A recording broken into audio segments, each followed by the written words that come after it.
Acres of Diamonds by Russell H. Conwell.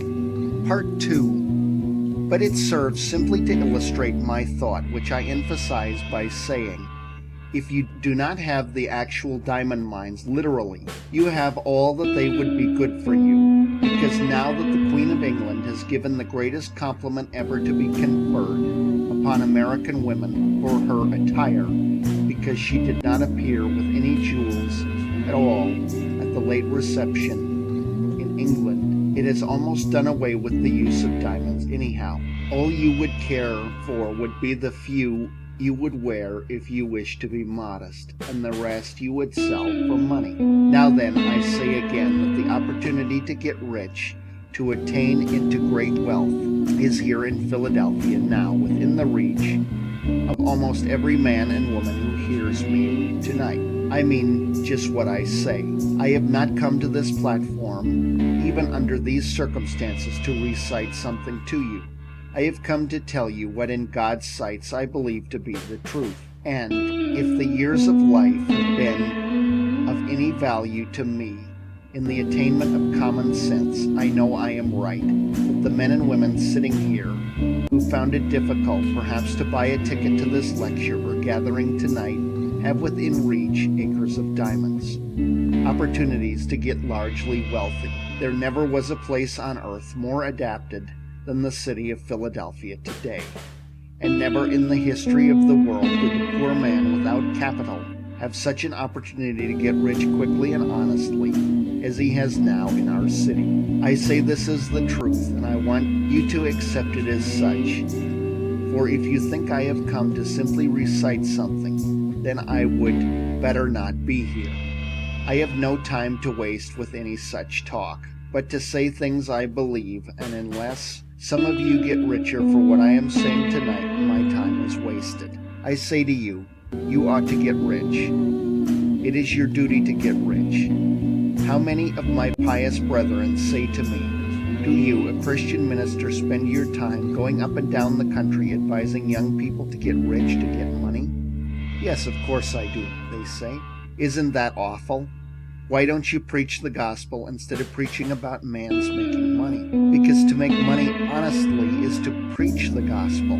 That is the reason. And men who get rich may be the most honest men you will find in the community. Oh, but says some young man here tonight, I have been told all my life that if a person has money, he is very dishonest and dishonorable and mean and contemptible. My friend, that is the reason why you have none, because you have that idea of people.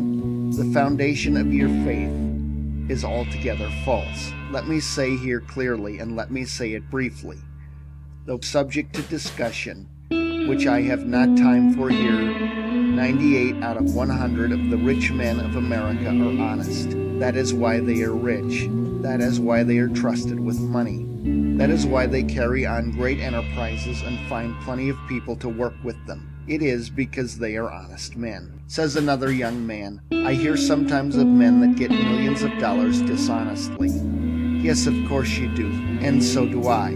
But they are the rare thing. In fact, that the newspapers talk about them all the time as a matter of news until you get the idea that all of the other rich men got rich dishonestly.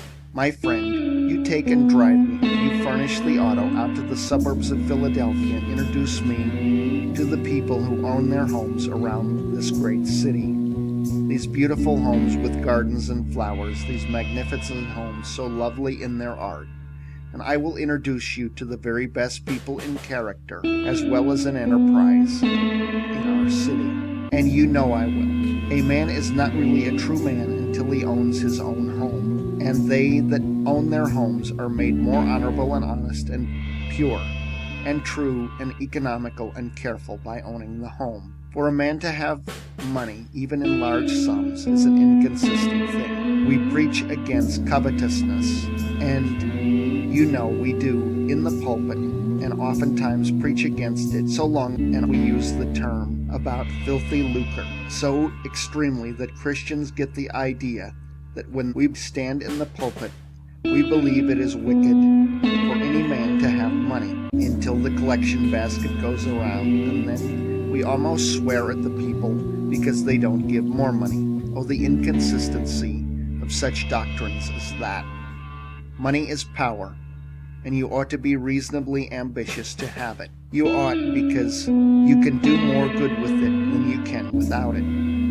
Money printed your Bible, money builds your churches, money sends your missionaries, money pays your preachers, and you would not have them either if you did not pay them. I am always willing that a church should raise my salary, because the church that pays the largest salary always raises it the easiest. You never know an exception to that in your life. The man who gets the largest salary can do the most good with the power that is furnished to him.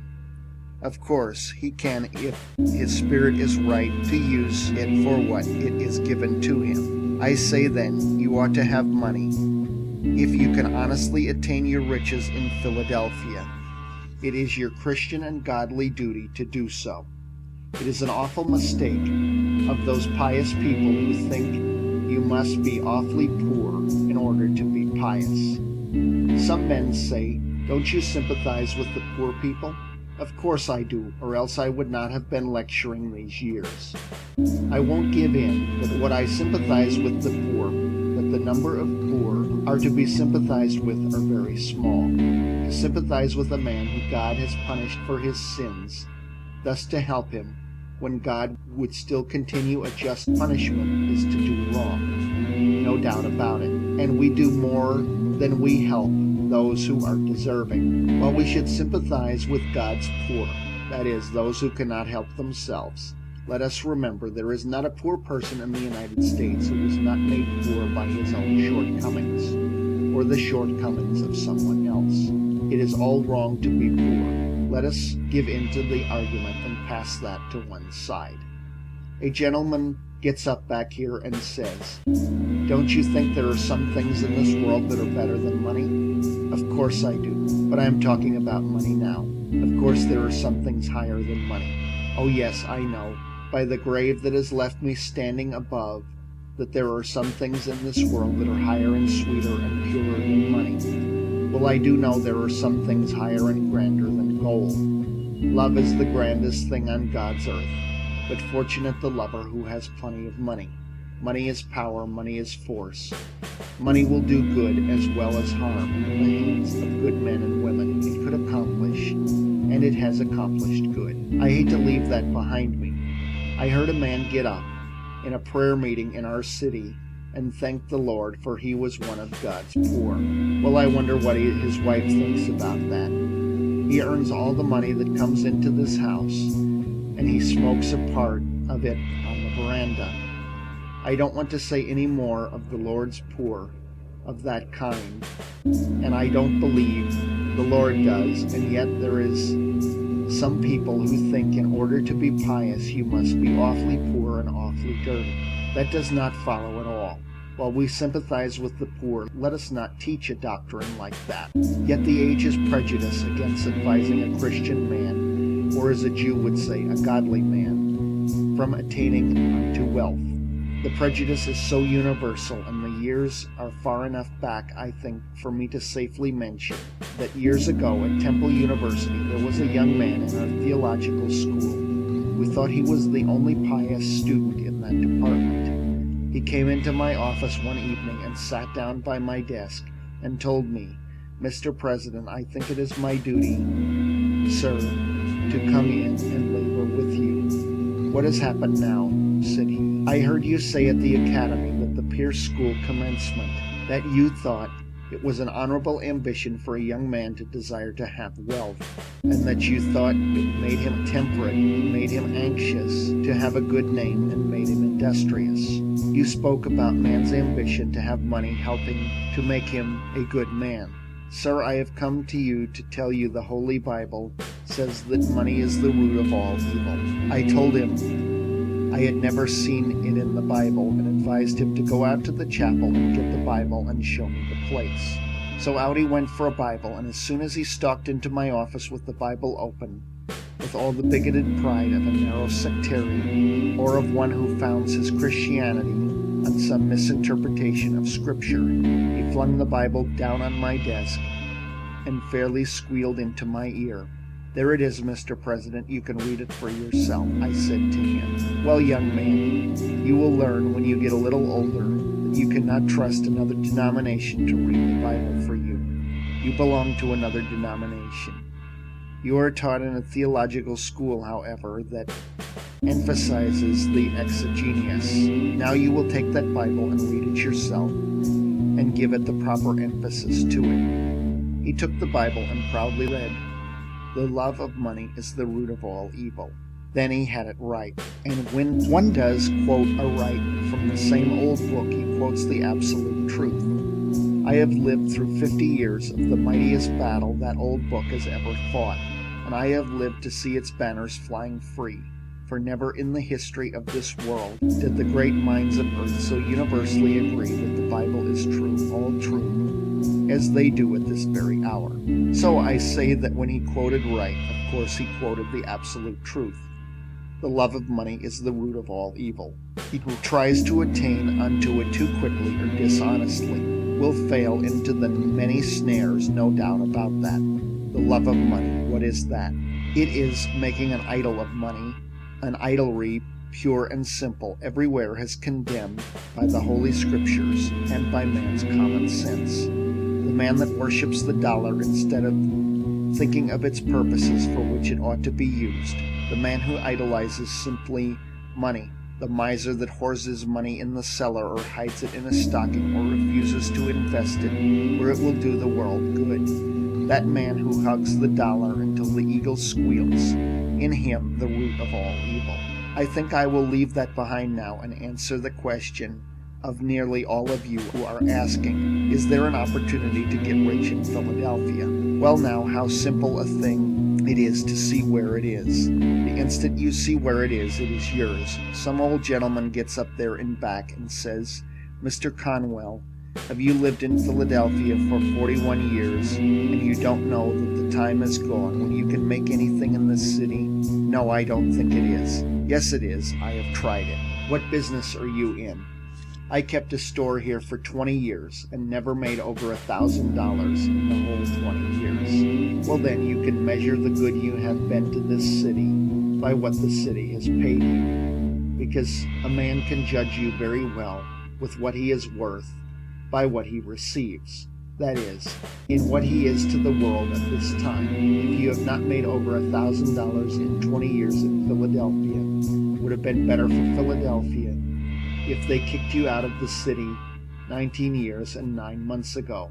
A man has no right to keep a store in Philadelphia 20 years and not make at least $5,000, even though it be a corner grocery uptown. You say, you cannot make $5,000 in a store now? Oh, my friends, if you will just take only 4 blocks around you and find out what the people want and what you ought to supply and set them down with your pencil and figure out the profits you would make if you did supply them, you would very soon see it. There is wealth right here within the sound of your voice. Then someone says, you don't know anything about business. A preacher never knows a thing about business. Well then, I will have to prove to you I am an expert. I don't like to do this, but I have to do it because my testimony will not be taken if I am not an expert. My father kept a country store, and if there is any place under the stars where a man gets all sorts of experience in every kind of mercantile transactions, it is the country store. I am not proud of my experience, but sometimes when my father was away, he would leave me in charge of the store, though fortunately for him it was not very often. But this did occur many times, friends. A man would come into the store and say, "Do you keep jackknives?" "No, we don't keep jackknives." "So," and I went off whistling a tune. What did I care about that man anyhow? And then another farmer would come in and say, "Do you keep jackknives?" "No, we don't keep jackknives." Then I went away and whistled another tune. Then a third man came right up to the door and said, "Do you keep jackknives?" "No." "Why, everyone around here is asking for jackknives. Do you suppose we are keeping the store to supply the whole neighborhood with jackknives?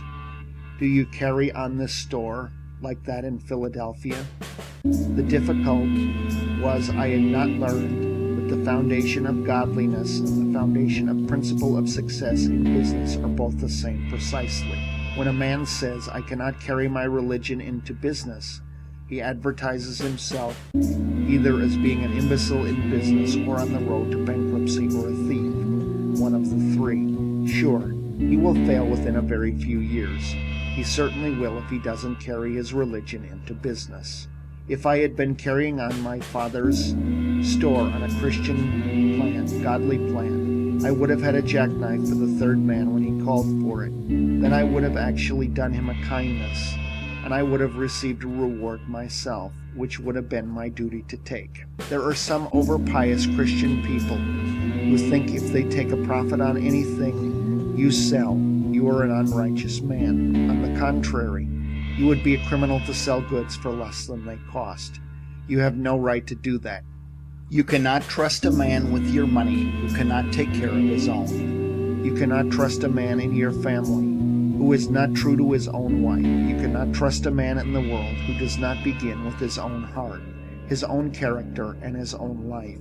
It would have been my duty to have furnished a jackknife to the third man or the second, and to have sold at him and actually profited myself. I would have no more right to sell goods without making a profit on them than I would have to overcharge him dishonestly beyond what they are worth. But I should so sell each bill of goods that the person to whom I sell shall make as much as possible. To live and let live is the principle of the gospel, and the principle of everyday common sense. Oh, young man, hear me. Live as you go along. Do not wait until you have reached my years before you begin to enjoy anything in this life. If I had the millions back, or 50 cents of it, which I have tried to earn in these years, it would not do me anything like the good it does me now in this almost sacred presence tonight. Oh yes, I am paid over 100-fold tonight for dividing, as I have tried to do in some measure, as I went along through the years. I ought not speak that way. It sounds agnostic, but I am old enough now to be excused for that. I should have helped my fellow man, which I have tried to do, and everyone should try and do and go get the happiness of it. The man who goes home with a sense that he has stolen $1 that day, that he has robbed a man of what is his honest due, is not going to sweet rest. He arises tired in the morning and goes with an unclean conscience to his work the next day. He is not a successful man at all, although he may have laid up millions. But the man who has gone through life dividing always with his fellow man, making and demanding his own rights and his own profits, and giving away every other man his rights and profit, lives every day. But not only that, but the royal road to great wealth, the history of the thousands of millionaires, shows that to be the case. The man over there who said he could not make anything in a store in Philadelphia has been carrying on his store on the wrong principle. I suppose I go onto your store tomorrow and say, "Do you know neighbor A who lives 1 square away at house number 1240? Oh yes, I have met him. He deals here at the corner store. Where did he come from? I don't know. How many does he have in his family? I don't know. What ticket does he vote? I don't know. What church does he go to? I don't know, and I don't care. Why are you asking all of these questions for? If I had a store in Philadelphia, would you answer me like that? If so, then you are conducting your business just as I carried on my father's business in Worthington, Massachusetts. You don't know where your neighbor come from when he moved to Philadelphia, and you don't care. If you had cared, you would be a rich man now. If you had cared enough about him to take an interest in his affairs, to find out what he needed, you would have been rich. But now you go through the world saying no opportunity to get rich, and there is the fault right at your own door. But another young man gets up over there and says, "I cannot take up the mercantile business." While I am talking of trade, it applies to every occupation. Why can't you go into the mercantile business? Because I haven't any capital. Oh, the weak and duddish creature that can't see over its collar. It makes a person weak to see those little dudes standing around in the corners and saying, "Oh, if I had plenty of capital, how rich I would get." Young man, do you think you are going to get rich on capital? Certainly. Well, I say certainly not. Your mother has plenty of money, and she will set you up in business. You will set her up in business, supplying you with capital. The moment the young man or woman gets more money than he or she has grown to by practical experience, the moment he has gotten it hers. It is no help to a young man or woman to inherit money. It is no help to your children to leave them money. But if you leave them education, if you leave them Christian and noble character, if you leave them a wide circle of friends, if you leave them an honorable name, it is far better than they should have money. It would be worse for them, worse for the nation, that they should have money at all. Oh, young man, if you have inherited money, don't regard it as a help. It will curse you through your years and deprive you of the very best things of human life. There is no class of people to be pitied so much as the inexperienced sons and daughters of the rich of our generation. I pity the rich man's son. He can never know the best things in life. One of the best things in life is when a young man has earned his own living, and when he becomes engaged to some lovely young woman and makes up his mind to have a home of his own. Then with that same love comes that divine inspiration toward better things. He begins to save money. He begins to leave off his bad habits and put money in the bank. When he has a few $100s, he goes out to the suburbs to look for a home. He goes to the savings bank perhaps for half the value, and he goes to his wife and takes the bride over the threshold of that door for the first time and says the words of eloquence my voice can never touch. I have earned this home myself. It is all mine, and I divide with thee. That is the grandest moment a human heart may ever know. End of part 2.